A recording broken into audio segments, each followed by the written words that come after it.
The morning my neighbor knocked on my door changed everything. I remember it was a Tuesday, the kind of quiet Tuesday where nothing feels like it should matter, pale winter light coming through the kitchen curtains, the smell of coffee I hadn't touched yet, the low hum of the heating unit doing its best against the January cold. I was 68 years old, recently retired, and sitting at the same kitchen table where my wife Eleanor and I had eaten breakfast together for 31 years. She had been gone for 14 months. I still set 2 mugs out of habit. I had sold the house 3 weeks earlier. Not this house, the other one. The big one on Clearwater Drive, the 4-bedroom colonial Eleanor and I bought in 1987 when we still believed we'd fill every room with noise and children and chaos. We did, for a while. Then the children grew up and moved out. Eleanor got sick, and the house became something I walked through instead of lived in. After she passed, my son-in-law encouraged me to list it. The market was strong, he said. You don't need all that space, he said. It'll be good for you to let go, he said. He was right about the market, wrong about everything else. The house sold for $1.4 million. Cash offer, no contingencies, closed in 19 days. My real estate attorney called me from the title company and said, "Daniel, you just had a very good month." I sat in my car in the parking lot for 20 minutes after that call. Not crying exactly, but not crying either. 34 years of mortgage payments, of leaky gutters and refinished floors and a backyard my wife turned into something out of a garden magazine. 1.4 million. I didn't tell anyone right away. That was my first mistake, or maybe my only smart decision, I'm still not sure which. My daughter Carol called that same evening. She lives in Portland now with her husband and 2 kids, and we talk every Sunday, reliable as church. She wasn't calling about the house sale. She didn't know yet. She was calling because she'd heard from her brother that I'd seemed distant lately, and she wanted to check in. That's Carol. She still checks in. Her brother is my son. His name is Robert, and he is 51 years old, and until 4 months ago, I would have told you he was a good man having a hard time. Robert went through a divorce 7 years back. Messy, expensive, the kind that leaves scorch marks on everything nearby. He has 2 teenage kids from that marriage, pays support, rents a condo in the same suburb where he grew up, and works in commercial insurance. He calls me less than Carol does, but when he calls, the conversations last longer. We talk about football. We talk about his kids. We talk around the things that matter. His wife, his current wife. The second one is named Sandra. They married 4 years ago. Small ceremony, just family and close friends. Outdoor venue that rained on schedule. Sandra is 43, attractive in a careful way, always dressed like she's about to be photographed. She works in real estate, which is how she knew what that Clearwater Drive listing was worth before I'd even signed with an agent. I liked Sandra fine. I thought she liked me fine. I was wrong about that too. When I finally told Robert about the sale, he drove over the same day. Brought a bottle of champagne that I didn't open because I don't really drink anymore, and they knew that. He hugged me at the door, this big bear hug that he doesn't usually give, and Sandra smiled her careful smile and said, "Daniel, this is incredible. You must be so relieved." I said I was. I offered them coffee. We sat at this same kitchen table. The conversation started warm. Robert talked about how proud he was of me for making the decision, how Eleanor would have wanted me to move forward, how this was the beginning of a new chapter. Sandra nodded along and asked questions about the timeline. When would the funds clear? Where was I planning to keep the money? Had I spoken to a financial advisor yet? Good questions. Reasonable questions. The kind a caring daughter-in-law asks. Then Robert said, "Dad, I want to be honest with you about something." I told him to go ahead. He told me he was in trouble. Not small trouble, real trouble. He'd made some investments 2 years ago, leveraged more than he should have, and the losses had compounded in ways he hadn't anticipated. He owed money to people who were not patient about being owed money. The number he gave me was $240,000. I didn't say anything for a moment. He said he wasn't asking for a gift. He'd pay me back. He had a plan. He just needed a bridge, something to get him out from under this before it got worse. Sandra reached across the table and put her hand over mine and said, "He's been carrying this alone for over a year, Daniel. It's been so hard on him. On all of us." I looked at my son's face. He looked tired in a way that I recognized, the way Eleanor looked in the hospital during the second round of treatments, when she was still trying to seem fine for everyone else's sake. I told him I needed to think about it. He said, of course. He said he understood completely. He said, take all the time you need, Dad. They left around 8. I washed the mugs. I sat in Eleanor's chair by the window and thought about my son's face and thought about $240,000 and thought about a lot of things I can't entirely put into words. I didn't sleep well. The next morning, I went to see my financial advisor, a woman named Patricia, who has managed my accounts for 11 years and has never once told me what I wanted to hear when it wasn't true. I described the conversation without mentioning any numbers. I said my son had come to me with a financial situation and asked for help. I asked her what she thought I should do. She asked me how much. I told her. She was quiet for a moment. Then she said, Daniel, before you do anything, I want you to ask yourself one question. Not about whether you love your son. I know you do. But ask yourself, why now? The house sold 3 weeks ago. Who knew about the sale before Robert came to you? I hadn't thought about it that way. I went home and I thought about it. The answer, when I laid it out honestly, was Sandra. Sandra had known about the listing. Sandra worked in real estate. Sandra had access to the MLS, to the pending sale records, to the closing timeline. She would have known the funds were clearing. She would have known almost to the day. That didn't make Robert's debt a lie, but it changed the shape of the conversation in my mind. I called Carol that Sunday. I didn't tell her about Robert's debt. I just told her the sale had closed and asked how she was doing. She told me about her kids, about a work project that was going well, about a hiking trail she'd done with her husband that she wanted to take me on someday. I said someday. We hung up. I sat with everything for another week. Then I made a decision. I would help my son, but I wanted to understand the full picture first. Not because I didn't trust him, I told myself it wasn't that, but because Patricia's question had gotten into me and I couldn't get it back out. Why now? Who knew? I called Robert and said I was leaning toward yes, but wanted to sit down together, just the two of us, and go through the details. No Sandra, father and son. He said, of course, absolutely. Whatever you need. We made plans for the following Saturday. Lunch at my place. I'd make soup, the chicken soup Eleanor used to make, that he'd always liked. What happened the Friday before that Saturday is the part I still have trouble saying out loud. My neighbor's name is Howard. He is 72, retired postal worker, widower, and he lives directly across the street from me. Howard and I have the kind of friendship that doesn't require a lot of tending. We check on each other in bad weather, wave from driveways, occasionally walk to the corner coffee shop on weekend mornings, when neither of us has anywhere to be. He's not the kind of man who gets involved in other people's business. That Friday afternoon, Howard knocked on my front door. I opened it, and he was standing there in his heavy coat, and he had an expression on his face that I'd never seen on Howard before. Uncomfortable, like a man who knows he's about to say something he can't unsay. He said, Daniel, I need to tell you something, and I need you to not make a big thing out of me telling you, because I almost didn't. I told him to come in. He sat at the kitchen table. He didn't take his coat off. He said that the day before Thursday he had been in his front room when he noticed a car in my driveway that he recognized as Sandra's. This was around 2 in the afternoon. I had mentioned to Howard that I was having Robert over Saturday, not Friday, and he thought it was odd that someone was at my house when I wasn't home. He watched, he said he wasn't trying to spy, just noticed, and he saw Sandra let herself in through the side door. I felt something cold go through me. I have a keypad on the side door. I changed the code 3 months ago when I moved into this house. I had given the new code to exactly 2 people, Carol and Robert. Robert must have given it to Sandra. Or Sandra had asked for it. Or Sandra had watched him enter it. Howard said she was inside for about 20 minutes, then left.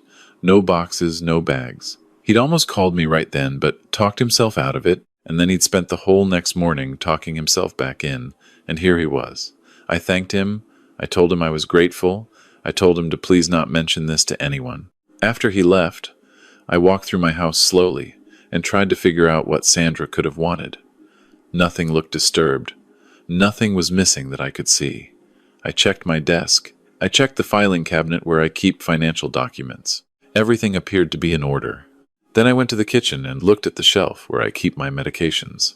I'm 68. I take 3 prescriptions, blood pressure, cholesterol, a mild blood thinner I've been on for 2 years since a minor cardiac event. The bottles were where I'd left them. But one of them, the blood thinner, looked slightly different. The safety cap wasn't seated the same way. I always leave it, twisted slightly clockwise, until it clicks twice. It was clicked once. I know because I am obsessive about that particular bottle. My cardiologist made me obsessive about it. You don't want surprises with blood thinners, she told me when she prescribed it. I stood there in my kitchen for a very long time. Then I did 2 things. First, I called my cardiologist's after-hours line and described what I was seeing. She told me not to take anything from that bottle, to put it in a sealed bag, and to bring it in Monday. Second, I called my son and told him lunch was still on for Saturday, but I was thinking about his situation and I wanted to start fresh. Wanted to make his favorite. That meant the good coffee, the real stuff, not the decaf I usually kept out. He said that sounded great. I went to the pharmacy and bought a new bottle of my medication, sealed, clearly untouched, and started taking from that one instead. I put the old bottle in a bag in the back of my closet. Saturday came. I made the soup. I made real coffee, the kind Robert likes, in the good pot. I set 2 mugs at the table. I waited. My son arrived at noon. He came alone, like I'd asked. He looked rested, lighter somehow than he'd looked the week before, like a man who has already started counting money that hasn't been handed to him yet. He hugged me at the door. He said the soup smelled incredible. We sat down. I poured the coffee. We talked for a while about nothing, his kids, a game that had been on the night before, a memory he had of Eleanor's soup from Christmas years ago when he was small. I let him talk. I listened. I looked at my son's face and tried to find the person I raised, and couldn't quite locate him under whatever this was. I had not touched my coffee. After about 20 minutes, Robert said, "Dad, I want to talk about what we discussed. Have you had a chance to think it over?" I said I had. He said he knew it was a lot to ask. He said he wouldn't blame me if the answer was no, though his expression told a different story. He said he just needed to know where things stood so he could figure out his next move. I told him I wanted to ask him a question first. I asked him who had access to my house. Something shifted in his face. Just for a second, barely a half second, and then it was gone. Smoothed over, and he said, "What do you mean?" I said I'd noticed someone had been in my house earlier that week when I wasn't home. I asked if he'd given my door code to anyone. He said no. He said absolutely not. He looked me right in the eyes when he said it. I nodded slowly. I said okay. I believed him, I said. Then I picked up my coffee mug and held it with both hands, and I said, "Robert, I need you to look at me and tell me that you love me and that you would never let anything happen to me." He didn't hesitate. He said, "Dad, I love you. You're my father. Nothing is more important to me than you." I set the mug down. I said, "Then I need to show you something." I went to the closet, and I came back with the medication bottle in the sealed bag, and I set it on the table between us. The silence that followed was the loudest thing I have ever heard. Robert stared at the bag. His face went through several things in quick succession: confusion, then recognition, then something that collapsed inward on itself like a building coming down. He didn't say anything. He didn't have to. His face said everything. I told him about Howard. I told him about what I'd found. I told him about the cardiologist's advice. I told him I'd already been in touch with my attorney. My son put his hands over his face. He stayed that way for a long time. When he finally spoke, his voice was different, smaller. He said, "I didn't know she was going to do that, Dad. I swear to God I didn't know." I told him I wanted to believe that. He said he'd told Sandra about the sale and about his plan to ask me for help. He said she'd been the one to push him, to say this was the moment, that he needed to secure this before I did something else with the money. He said he'd given her the door code because she said she wanted to drop off a gift for me while I was out, something to welcome me to the new house. He said he didn't ask questions he should have asked. I told him that not asking questions is still a choice. He nodded. He was crying by then, quietly. The way men his age cry when they're genuinely ashamed, rather than performing shame. I asked him if he wanted to know what I was going to do. He said yes. I told him I'd already given the medication bottle to the police. Not my attorney first, the police. I'd driven it to the station the night before and made a report. The detective I spoke to was thorough. She asked excellent questions. She explained what the next steps would look like. Robert's face went pale. I told him that was the part about Sandra. As for the part about him, about my son, I told him I hadn't decided yet.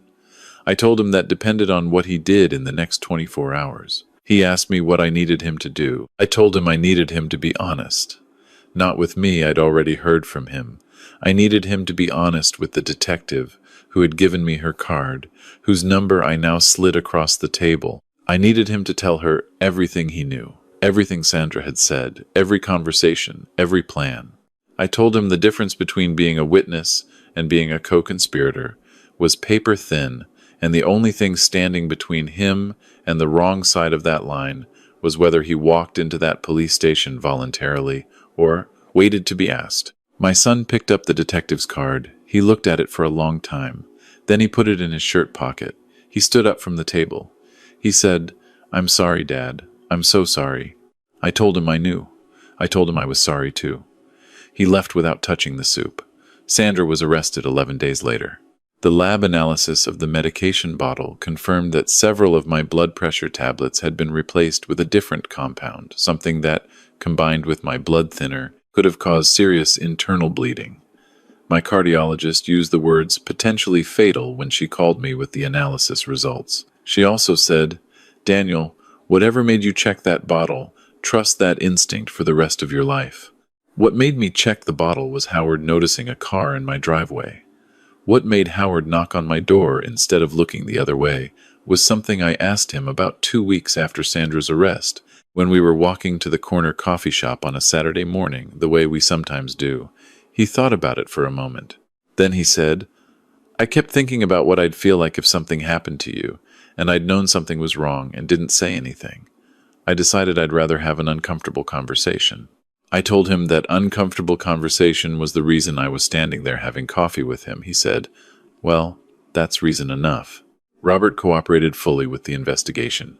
He did walk into the police station voluntarily the following morning with an attorney he'd called that same night. The detective told me later that his account was consistent and thorough, and that he'd provided texts and emails that were significant to the case. The district attorney charged Sandra with attempted poisoning, aggravated assault, and criminal trespass. Her attorney negotiated, but the evidence was substantial. She entered a guilty plea 6 months later and was sentenced to 7 years. Robert was not charged. He lost his marriage, his condo, and a significant part of his self-respect, and he spent the better part of a year in therapy working through things I don't have full visibility into, nor should I. He called me every week during that period, sometimes just to talk about nothing, football and weather and his kids, the way we used to. I answered every time. I did not give him the $240,000. I did give him something else. Eventually, a conversation with Patricia, my financial advisor, who sat with him and helped him restructure what he owed and map a path forward that didn't require my money, just my willingness to co-sign a refinancing arrangement that cost me nothing if he stayed on track. He has stayed on track. So far. Carol flew in from Portland when she found out. She sat in my kitchen and cried in a way that Carol almost never lets herself cry, and she said, "Dad, I can't believe you went through all of this alone." I told her I hadn't been alone. I told her about Howard, and about Patricia, and about the detective, whose name was Reyes, and who had been thorough and kind in equal measure. Carol asked me if I was angry at Robert. I told her I'd thought about that question more than any other question in the past several months. I told her I had landed somewhere more complicated than anger, something that had forgiveness in it, but also a border, a clear line, the kind of thing you can maintain with love. She nodded like she understood. I think she did. I had Howard over for dinner the following month. I made the chicken soup. He brought a bottle of sparkling cider because he knows I don't drink, and we sat at the kitchen table and ate, and talked about the neighborhood and his grandchildren, who come visit in the summers, and a documentary he'd seen about the Postal Service in the 1970s that he thought was very good. Before he left, I told him I'd set up a small fund in Eleanor's name at the local community foundation. A scholarship for kids from the area going into public service teaching, social work, postal work, that sort of thing. I told him the first contribution was in both our names, his and mine, because it felt right. Howard stood at my door for a moment and didn't say anything. Then he said, "Eleanor would have liked that." I told him I thought so too.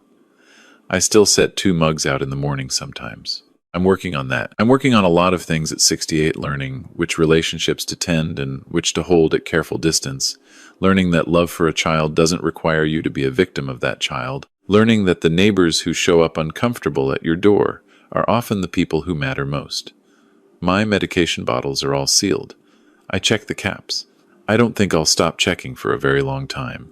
And some mornings, when the light comes through the kitchen curtains a certain way, pale and quiet and particular, I sit at this table and I drink my coffee while it's still hot, and I think about Eleanor, and I think about what it means to still be here, and I think that whatever made me look at that bottle, whatever instinct or grief or stubbornness, kept me paying attention in a moment when it would have been so easy not to. I am grateful for it. I am very, very grateful for it.